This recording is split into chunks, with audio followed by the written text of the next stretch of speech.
Bismillahirrahmanirrahim. Assalamualaikum warahmatullahi wabarakatuh. Halo semuanya, kembali lagi dengan aku Ina Kusuma. Pada video kali ini aku akan membahas tentang istilah-istilah dalam materi nasionalisme. Jadi buat teman-teman yang masih bingung apa sih istilah-istilah dalam materi nasionalisme, tonton videonya sampai selesai ya. Sebelum kita lanjut ke materi, aku akan kasih lihat teman-teman nih contoh soal dalam nasionalisme. Biasanya soal ini sering keluar dalam tes CPNS SKD tentang materi TWK. Contoh soalnya yaitu sebuah paham yang mempersatukan beberapa agama dikenal dengan sebutan apa? A. Nasionalisme, B. Chauvinisme, C. Patriotisme, D. Xenocentrisme, E. Sinkretisme. Baik, buat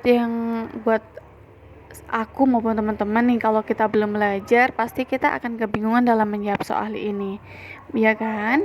Untuk itu mari kita kupas satu persatu dari pilihan gandanya. Kita mulai dari nasionalisme.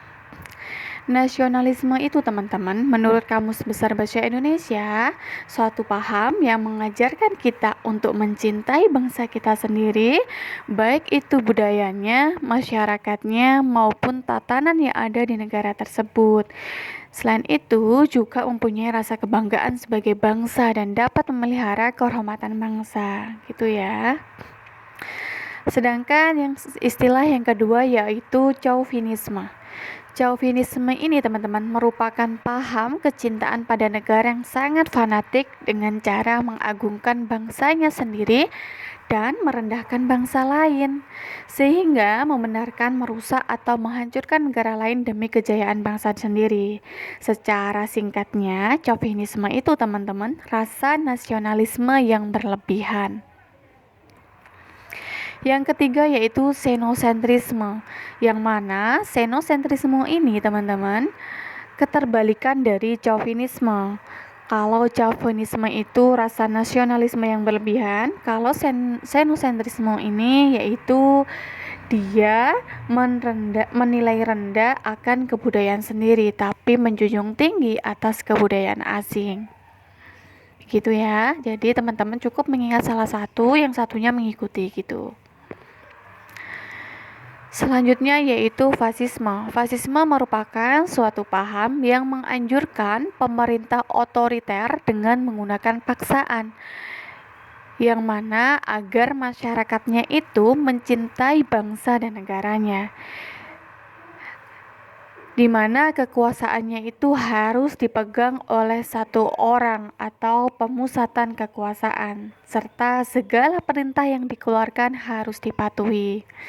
Itu ya teman-teman ya. Jika tidak melakukan perintahnya, bisa dianggap sebagai musuh bagi negara walaupun masyarakatnya sendiri. Selanjutnya yaitu patriotisme. Kita sudah nggak asing lagi ya dengar kata patriotisme, yang mana patriotisme ini merupakan sikap yang sangat berani dan pantang menyerah serta rela berkorban demi bangsa dan negaranya. Selanjutnya yaitu komunisme.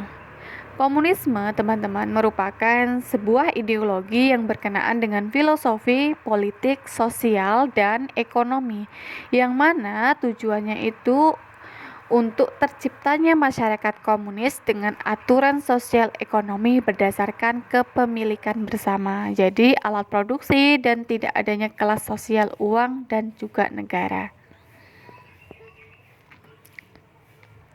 Yang terakhir yaitu sinkretisme.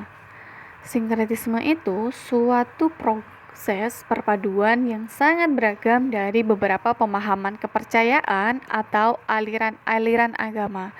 Pada sinkretisme ini teman-teman terjadi proses pencampur adukan berbagai unsur aliran atau paham, sehingga hasil yang didapat dalam bentuk abstrak yang berbeda untuk mencari keserasian dan keseimbangan. Begitu ya teman-teman ya. Jadi kita lihat soal yang tadi lagi. Soal yang tadi aku yakin teman-teman sudah pasti bisa langsung menjawabnya. Kita baca ya. Sebuah paham yang persatukan beberapa agama dikenal dengan sebutan apa? Kita lihat nasionalisme. Bukan ya, karena nasionalisme itu dimana kita diajari untuk mencintai bangsa kita sendiri, baik itu budayanya, tatanannya maupun yang ada di negara itu. Kemudian kita lihat B, chauvinisme. Chauvinisme juga bukan, karena chauvinisme itu mempunyai rasa nasionalisme yang berlebihan. Sedangkan yang ditanyakan adalah suatu paham yang mempersatukan beberapa agama. Kemudian C, patriotisme. Bukan juga, karena patriotisme merupakan sikap yang rela berkorban. E adalah xenocentrisme. Bukan juga, karena xenocentrisme itu keterbalikan dari chauvinisme ya teman-teman ya. Sedangkan ini yang ditanyakan adalah yang mempersatukan beberapa agama. Jadi jawabannya sudah jelas sinkretisme. Begitu ya teman-teman ya. Tadi kita lihat sinkretisme. Sinkretisme tadi adalah suatu proses perpaduan yang sangat beragam dari beberapa pemahaman kepercayaan atau aliran-aliran agama. Jadi jawabannya sudah jelas sinkretisme.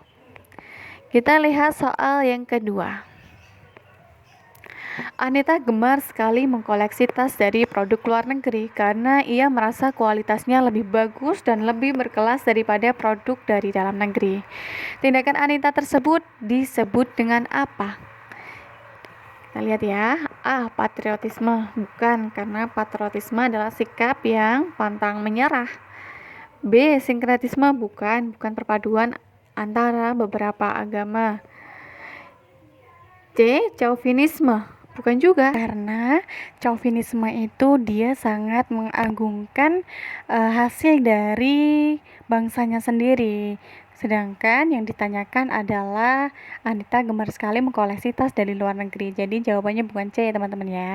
Jawabannya adalah D, xenocentrisme, karena dia gemar sekali mengkoleksi tas produk dari luar negeri. Artinya dia sangat menjunjung tinggi atas kebudayaan asing daripada kebudayaannya sendiri. Gitu ya teman-teman ya. Buat teman-teman, apabila ada yang perlu dipertanyakan, teman-teman bisa DM di Instagram aku @kusuma160. Begitu ya teman-teman ya. Terima kasih. Wassalamualaikum warahmatullahi wabarakatuh.